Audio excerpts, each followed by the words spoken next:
Hello, Western Civilization 105 class. Um, I'm welcoming you to the last week before final, and I'm doing this week a little different. And I just kind of want to address some um, exactly what I'm doing with the information. Uh, this is the portion of the class that I change quite a bit because we're ending with more or less contemporary times. And obviously, events are going to keep changing and changing.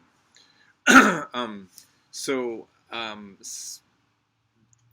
I've literally had entire semesters with a completely different set of videos. Um, again, based on what I think are important things to understand in regards to the topic of Western civilization. And so, with this one, I just want to make a few points about what I'm trying to do and get you to understand because I'm dealing a lot with Israel and Palestine. I also put something in there about our current president, Trump, a link. And I deal with Russia somewhat. And these are all topics that generate a lot of strong opinions in which people, I mean, if they do care about the topic, they are really going to have a very strong reaction one way or the other. And because of that, the information I'm going to pick, it's not too easy to get anything neutral. There's going to be a bias towards one type of narrative or the other. Now, full disclosure, my expertise, so to speak, in college life was on the Israel-Palestine conflict.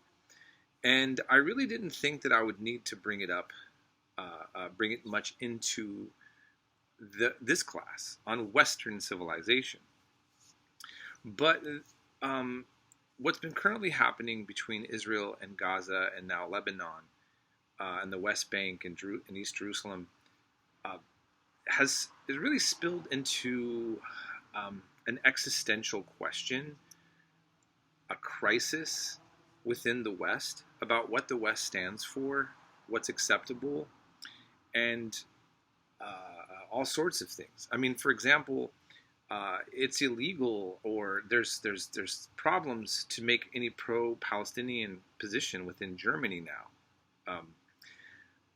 There's debates about whether being a critic of Israel or not is acceptable even within Congress. And it can be confusing also when we consider the fact that there is anti-Semitism. But you're also, if you look on the screen, you can see a bunch of Palestinian children being killed by the IDF. And you can look this up and see it. I've been watching it all year. What do we make of this? And then, of course, they're blaming a terrorist group, and there's this and that. So I think we have to explore this more. And I'm giving you a perspective that you're not going to be exposed to in the mainstream media. I want to encourage you that if you think that there's something wrong with the information I have, or if you have a strong opinion, it's a safe space for you to bring up counter information to me, because it's not going to affect your grade, and I'm not going to be upset with you. For all my students, I accept all my students in a classroom, but I want to create credible information. I'm very confident with all the research that I've done that I am giving accurate information, and I'm giving information that is worthy of being explored. And I'm comfortable with a counter narrative being thrown, or, if you want to bring it up in the discussions, again, remember though, I want everybody to be respectful of each other. I do want to say this. You're going to see a narrative that I'm putting out there that is more towards what a Palestinian perspective would be, and how the rest of the world sees this as opposed to the United States and some of our Western allies. I have a mentor. He's a Jewish man that grew up in the South that first fought against segregation, and then he took on a different narrative perspective, and he took time to explore the Palestinian perspective, and he shared that with me.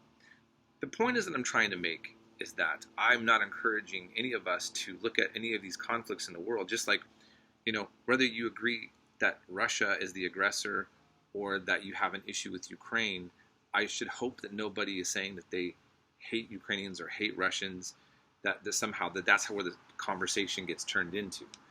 Um, there are states that are political actors that have particular ideologies that some people will buy into and others will not.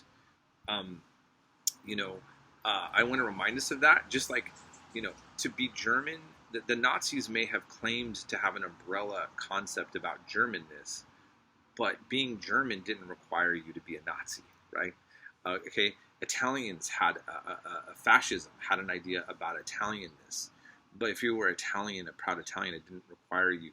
You don't have to embrace fascism, Italian fascism like Mussolini had, and I can go on and on and on. So what I'm trying to point out is that I'm not interested.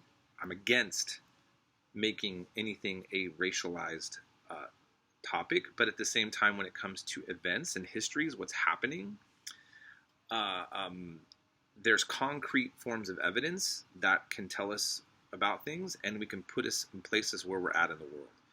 So I will say more about this in my last video at the end of this semester. But the point is, I think that these are important points that you need to understand, and why understanding the Israel-Palestine conflict at this point in our history is a part of understanding Western civilization and our relationship to the world now, and particularly the United States. I also have a little link in the readings. I want you to look at all the reading links on Trump.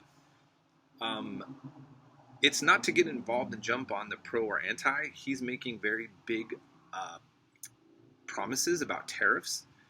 I wanted to give you at least one link from a British source that kind of is projecting an idea about how that would look.